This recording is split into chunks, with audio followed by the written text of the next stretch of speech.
हमें अल्लाह ने नमाज पढ़ने का हुक्म नहीं दिया है, नमाज कायम करने का हुक्म दिया है। क्या फर्क है नमाज कायम करने में और पढ़ने में?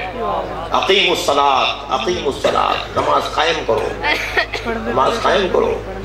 ये क्या हुआ 2 रकअत नमाज खड़ी की तुमने अल्लाह पार्ट टाइम के लिए?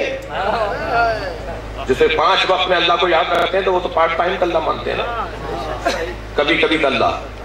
अगर कभी कभी का अल्लाह मानेंगे तो फिर वो अल्लाह नहीं है। ये तुम्हारी 2 रकअत नमाज तुम्हारी पूरी जिंदगी पर गालिब रहे तब है नमाज का क़याम। क्या खूब जुमला किसी मासूम इमाम का है, हदीस मुबारका से अक्सर जुमला है। मासूम से पूछा गया मौला बताइए नमाज का क़याम क्या है? हज़रत ने फरमाया एक नमाज पढ़कर जब दूसरी पढ़ने लगो उसके दरमियान भी नमाज ही में रहो। समझ जाऊंगा, मैं आज करूंगा बच्चों के लिए। नमाज फज्र पढ़ी थी, अब नमाज जोहर पढ़ने जा रहे हो तो फज्र से जोहर के दरमियान नमाज में रहो, यह है नमाज का क़याम। हज़रत से पूछा मौला फरमाए कैसे रहेंगे नमाज के अंदर? हमने फज्र पढ़ी उसके बाद अब जोहर पढ़नी है, इसके दरमियान नमाज में कैसे रहेंगे? हज़रत ने फरमाया फज्र के लिए तहारत थी या नहीं?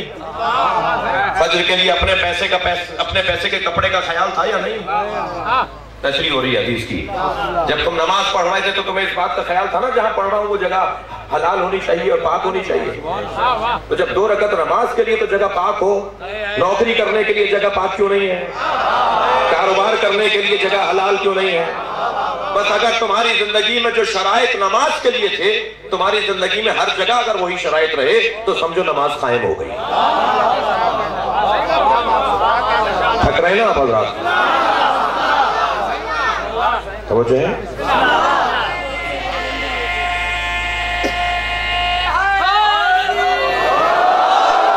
एहतिसाम हमने इलाही के लिए शर्त है नफ्स खुशी। लिहाजा जिसने जितनी मेहनत की होगी इतनी उसकी मजबूती बढ़ती चली जाएगी।